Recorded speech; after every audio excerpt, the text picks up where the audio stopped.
Hello and welcome back to the MS for Mama podcast in 2026. I'm your host, Abby Halberstadt, happy wife, mama to 10, Bible-believing Christian, and we are going to dive into all things New Year in this podcast. But before we jump into the episode, I want to highlight our podcast sponsor, Voetberg Music Academy. And on a personal note, we gave our son Theo, who is 11 as of December 30th, a little junior guitar for his birthday because he'd been really wanting to learn. And I love that I had VMA available to me on my computer. I didn't have to add another thing to our busy schedule to try to find guitar lessons for him. And he has already started learning how to play guitar through Voetberg Music Academy, which your students can do as well. They can also learn fiddle and mandolin and ukulele and piano. You can share lessons between siblings for as little as $30 a month. And you can use my code MSForMama20 for 20% off each month that you're enrolled at VoetbergMusicAcademy.com. Make sure you skip all the ice and the snow and the cold out there taking kids to lessons and instead give them the gift of music right at home. That's MSForMama20 for 25% off at VoetbergMusicAcademy.com. Okay, I said I would jump into all things New Year, and some of you may be cringing, like, really, Abby, are we doing New Year, New You, or what's the theme here? And I think you know me well enough if you've been listening for a while to know that that's not where we're going with this. But I did want to talk about the concept of capacity. I've done this several times. I don't even remember the exact podcast episodes. Maybe I'll have Ezra track them down if I can remember what was in the title. Because believe it or not, I have this happen all of the time on my social media where people are like, what number is this podcast? I do not actually have my my topics memorized according to podcast number or episode number. So I'll see if I can track that down. But I have definitely talked about seasons where we feel either more limited in our capacity or more emboldened to embrace more capacity. And it has to do with a lot of factors in our lives as individuals, but also just the ebb and flow of motherhood. When we have newborns in the house, very likely our capacity is way more limited than usual because we are keeping a tiny, completely dependent human alive. We're not getting very much sleep. If we have other children, we're doing our best to take care of their needs, plus the aforementioned keeping of the tiny human alive on almost no sleep. And that means that it's not a great season usually to take on something new, to take a leadership role, to do things that really push you past your burnout limit.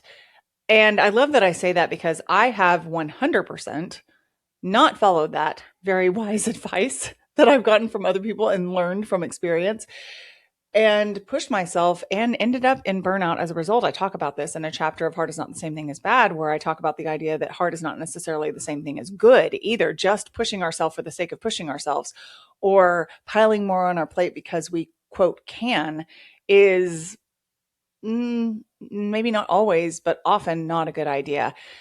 So when we look at these rhythms and these seasons and these ebbs and flows of capacity in motherhood, I think it's really important to acknowledge that while every person's personality will contribute, their situation at home, how much their husband helps or doesn't, whether they have outside help, whether they work outside the home or work at home, there's just going to be so many individual factors that contribute to whether you're capable of taking on the same thing as someone else. But the main thing is, why are we even trying? Why would we even look over here at what this person is doing and say, well, she's doing it, therefore I probably should too? I have talked about the concept that comparison isn't inherently quite the evil thing we make it out to be. I mean, there's that famous quote, I think it's credited to Teddy Roosevelt, that comparison is the thief of joy. And when comparison is done for the sake of feeling like we are either superior or not measuring up and wallowing or exulting in those extremes, then I agree with him. However, there are times, and I have a whole episode on this, and I do know the title of this one, so I'll have Ezra link that in the show notes. But there are times when we can look around at examples of godly people that we admire and say, oh, wow, that's working for her. I can take a little bit of that and adapt that for my home. Maybe not adopt it wholesale, but like, I hadn't thought of doing it that way. This happens to me all the time.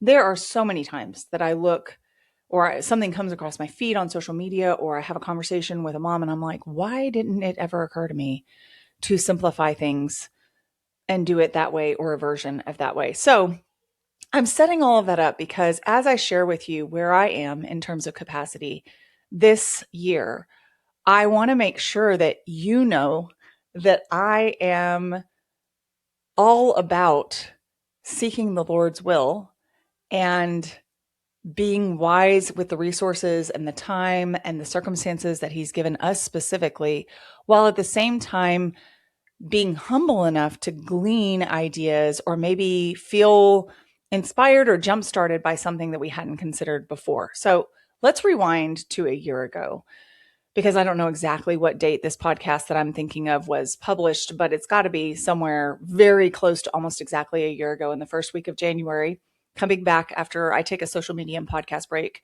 for the last week or so of um, December, and then come back in January. We started up homeschooling today. Like we're back to real life now. So it totally makes sense for me to get back into this rhythm now. But a year ago, it did not feel like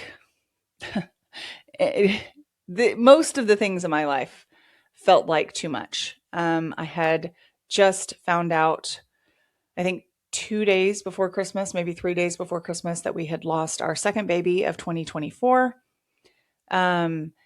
And my body had not physically miscarried yet. As of the first week of January, I was still waiting for that process to start, which is a really weird place to be mentally, physically, emotionally, spiritually, all of it. And I didn't have any motivation to be a new anything. I was doing well to get up in the morning, get out of bed, make breakfast, teach my kids, interact. And I still put one foot in front of another and fulfilled my obligations that I had on me, but without a lot of inspiration, I will put it that way. And I did not place any New Year's resolutions on my shoulders. The weight of that, it wouldn't have drowned me or anything, but it would have just been an unnecessary burden to carry around because I was grappling with what I had right in front of me in that moment, in that hour, in that day. And it was really kind of making Matthew 6, 31, I think, but I'll have Ezra double check me on that. But it's the Matthew 6 chapter where essentially it says, don't worry about tomorrow. Today has enough trouble of its own. And that's true on January, what day will this release? January 6th, maybe, or 7th, 2026. That's true this year as well. And I'm not trying to borrow trouble from tomorrow, but there are seasons when it is hard to carry anything else but what we already have in our hands. And it's hard to carry what we have in our hands. And that was last year. And I talked to you about my diminished capacity, about the fact that I was entering 2025 with not a shaken faith or a lack of hope or feeling bereft or abandoned by God. Actually, quite the opposite. The Lord was really near to my broken heart and my lack of motivation and my tiredness and my back pain that I was dealing with, which is a recurring theme, especially when I'm going through hormonal fluctuations and physical change like a miscarriage. All of those things were very real and very present, but so was the Lord's presence in my life. And so it didn't feel like that, but it didn't feel like the time to be the Energizer Bunny or to start new things. Well, fast forward to this year. And this has been probably the most go-getter. I don't know if that's the right term, but definitely high capacity early January and month of December that I can remember having for a while, which makes sense because in 2023, we had a house flood. I dealt with 4 months of terrible back pain that made it hard to get out of bed in the morning. And by the end of it, I was barely able to walk, couldn't touch my toes, couldn't pick things up. Like it got bad. Which some of you are like, I can never touch my toes. And I'm not a very flexible person. So maybe that wasn't the best example, but a good example would be lying on my back. I could not extend one of my legs at all. It was permanently bent up toward my chest because of how much restriction I had in my muscles and my joints and inflammation and all of that. So it makes sense that 2024 didn't start with a great big load of let's go get new things done. I was just happy not to be dealing with as much back pain by that point. And then last year I had a miscarriage, was dealing with back pain again. And then this year, um, the back pain thing kind of comes and goes. And I've definitely dealt with some of that this week, actually, but not to a debilitating degree. And, the house didn't flood. Um, just certain things that were taken off my plate because different seasons have different amounts of struggle. And it feels like I have fresh vision for this year. It feels like I have, if not more energy, the word is capacity. The word is capacity. I feel like I have more capacity in this season to, and I was going to say dream, but I'm not really a dreamer, but to look forward to the future and feel excited about possibilities as opposed to simply putting one foot in front of the other. So I thought I would share with you some of the specific things that I am engaging with. You can call them resolutions, you can call them tweaks, you can call them convictions that I feel, ready to tackle, whatever. I don't really think that making a list of ways you're going to suddenly upgrade or drastically change your life is necessarily the best idea in the world, especially in the dead of winter. Now, I will say that we always have pretty mild, or typically have pretty mild end of Decembers, as in my kids bemoan the fact that not only do we not have a white Christmas, but it seems to get warmer as Christmas week approaches. So we had some nice cool weather, like crisp, brisk weather in early December, and then it kept creeping up until the week of Christmas was like 70 degrees on Christmas Day. Now, it was sunny and 70 degrees and not humid, and it was a gorgeous day. But of course, my kids were like, how do you drink hot chocolate and, get cozy by the fire when it's basically spring outside? And it has continued in that vein, kind of going up and down for the last week of December and January. So it's either like 38 degrees outside and nice and crisp, or it's almost 80 degrees, which we have dealt with all of that. But it has been nice that there's been beautiful weather mixed in with it. I think that helps my mood so much. So when I say, the dark of winter, we here in East Texas are not necessarily dealing with that consistently. I know my friends in Minnesota and Idaho and the East Coast are like, yay for you. In fact, I mentioned the fact that we'd had these fluctuating temperatures and people were like, yeah, well, it is consistently negative 25 where I am. So no complaints, no complaints. And I know it does help my mood to have sunshine and weather where I can go outside and weather where my kids can play outside.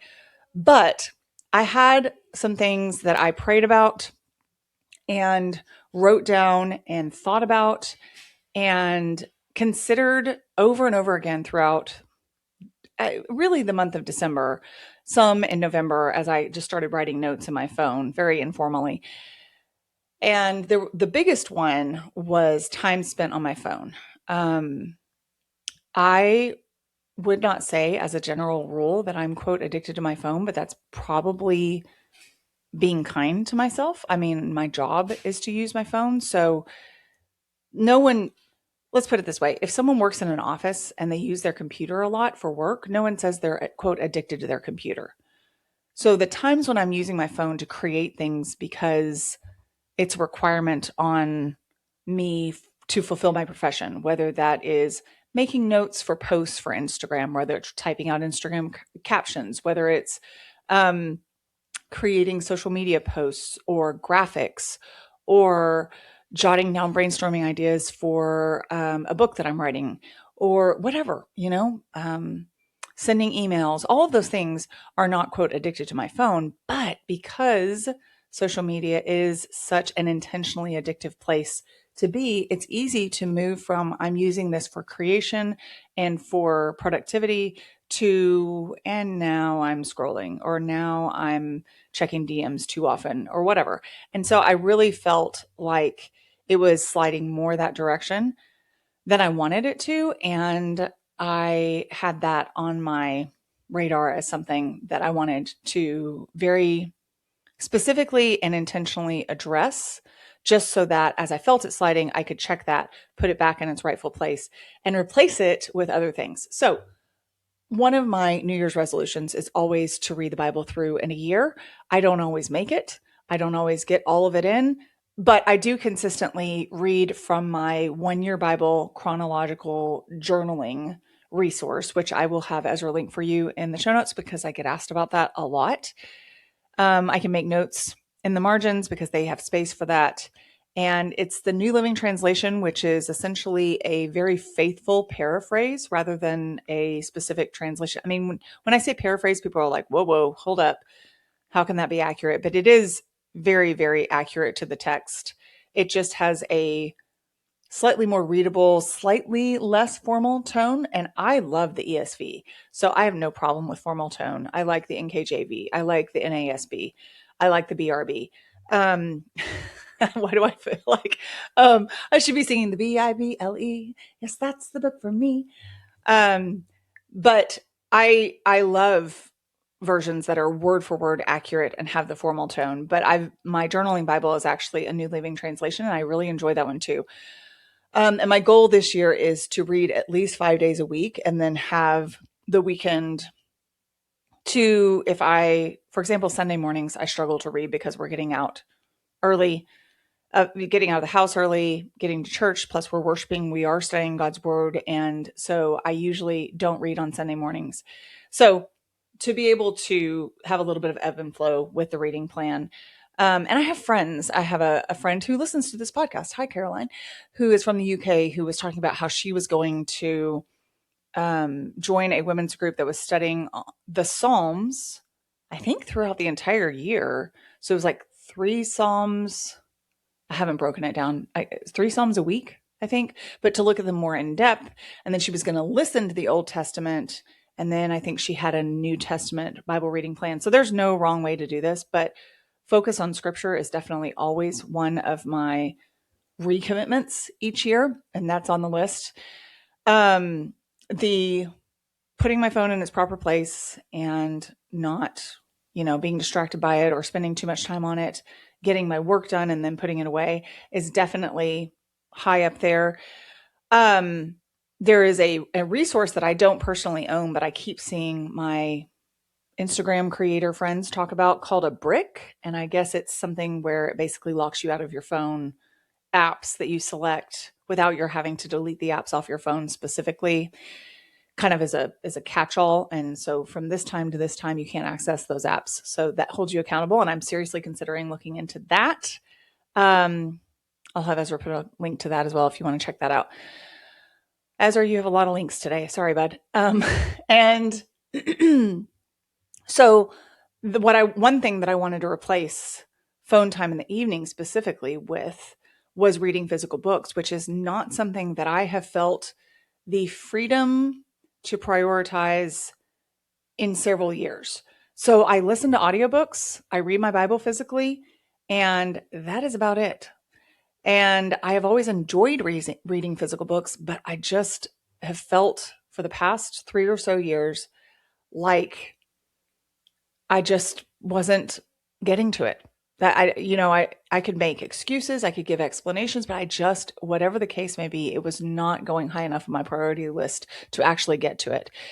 And this is the year that I'm like, okay, we can change this. We can read 10 minutes a day. It doesn't have to be a long time. I have a feeling that my love of reading physical books will beget more time spent in it. Like as I read those 10 minutes, I'll want 10 more here or there throughout the day, and I can take it with me in my purse. And I have already made good on that promise to myself. I started reading a book called Theo of Golden 2 days ago. I will say that while I love it so far and it comes highly recommended, I did not do a deep dive into the content, and I do not know if it has objectionable content in it. And I am not far enough to be able to tell you. So far, the content has not been objectionable at all. So if you already have read Theo of Golden, I'd love to hear your thoughts. If you have not and you're going to go buy it and you get halfway through it and you're like, I cannot believe Abby recommended this, please keep in mind that I have not gotten far enough to know whether it's a true recommendation. I'm just telling you transparently that is what I am reading, and it is extremely well written. It's the debut novel of I think a 70-year-old man named Alan Levi, unless I'm just making up some of those names and numbers, but I think I have that right.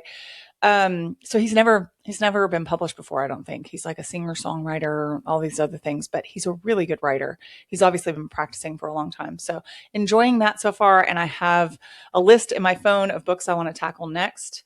This is not a New Year's resolution. It's just something I have to do, but I am actually turning in the manuscript for a devotional, which is a motherhood devotional that will accompany my MS for Mama trilogy. It's not, it's not part of the trilogy, but it will be a really good companion or a standalone. Like it would work great to be a resource and a good read for any mom without having read my other stuff, but it'll also complement the trilogy really well. And that is due March 1st, which is going to come before I know it. I already know this. It's going to come so quickly. And I have to get out the door for a basketball game soon. So I'm going to have to talk a little faster about all the other things that I have on my list. And again, keep in mind with that whole big intro that I did, this is not about comparison. This is not about, wow, Abby's got all these things and she's already doing them and I haven't done anything. I haven't even thought about it. I haven't even hardly registered that it's 2026. I'm behind. No, it's not that way. I've had plenty of years where that's exactly how I felt. And it didn't mean I was behind or doing something bad or anything like that. But this is the year that I have the capacity and I want to, or at least it's a year that I have capacity and I want to honor that by being diligent to follow through on some of these convictions. So I'm reading Theo of Golden, also trying to get more hydration. I actually was doing great on hydration. And then the holidays hit and it just felt like I didn't start drinking water or electrolytes or happy juice or anything that I normally drink every day until like 2 p.m., which at that point, if you glug 100 ounces between 2 p.m. and 10 p.m., not that you have to drink 100 ounces, but you're just going to be in the bathroom the entire rest of the day.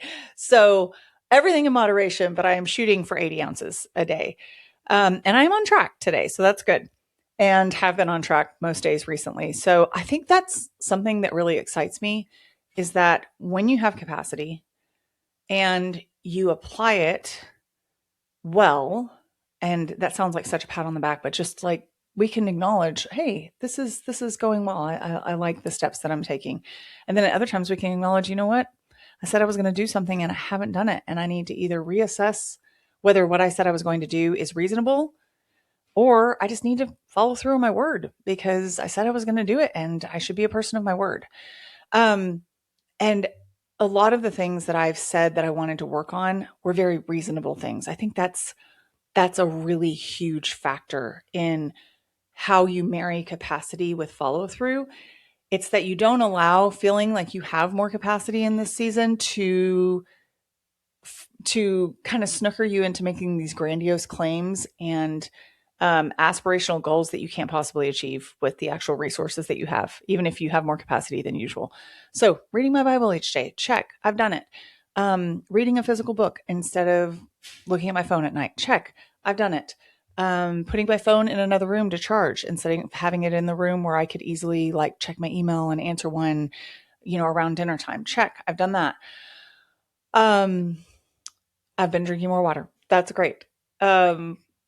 I already exercise really regularly, but one thing that I have let go intentionally in the last 6 months or so of having a lot of demands on my time and having some health things with tearing a ligament in my right leg, playing pickleball, and then having the DVT behind my leg and the surgery, I just kind of had to back off on something. And due to my schedule, I actually only teach one weight training class a week now. I used to teach, well, several moons ago, I taught 3, but I taught 2 until about a year and a half ago. And so having that change, the one day that I've been prioritizing lifting is the Monday that I teach. And then I try to get another day in, but there have been multiple days during this holiday season, particularly, that I haven't been able to prioritize that. That would have really frustrated me and made me feel like I wasn't prioritizing health or fitness in the past 10 years ago. That would have kind of panicked me. Oh my goodness, I'm going to lose all my muscle. I'm going to lose all my strength, which obviously is an overreaction. But I will say I've had a lot of peace that I'm doing the best I can with the resources that I have in the capacity. Again, there's that word that I had in that moment. And my son Simon is actually getting certified in what's called he's going to be a certified functional strength coach, which is a type of personal trainer that focuses on functional body movements as well as weight training and other kinds of training, so that you're not just trying to get jacked, you're trying to protect your whole body and help it work the best synergistically together. And so he, as his homeschool co-op senior project, is actually putting together these functional strength workouts for multiple members of our family, for Ezra and Della and my husband and me. And then he's tracking our progress. We just started that earlier this week. So I actually weight trained 4 times last week. Was that last week? Let me think. Yes. I'm recording this on a Monday. That was last week. So that felt really good because I'm back in the saddle of that without even making that a huge goal of mine.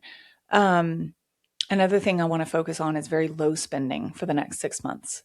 I kind of always feel that way after I've finished all of the Christmas buying and all of the, this sale and that sale and this deal. So unless it's absolutely necessary, I don't want to impulse buy or just see like it's a good deal. Therefore, I'm going to get it to have another thing in my house. I've been working on decluttering and cleaning out closets. That's something I promised myself I would do in December, and I did it. I didn't get all of them done, but I consistently worked on tackling areas that, during that fall semester with homeschooling that are really hard to get to and all the other stuff that I've had. So I want to encourage you in this podcast, again, to not hear, well, Abby's pretty proud of herself for everything she's doing. More like, I'm excited for this season, and I know that another one is coming, and it may be diminished capacity again. It may be increased. It may be staying the same. It may be reevaluation.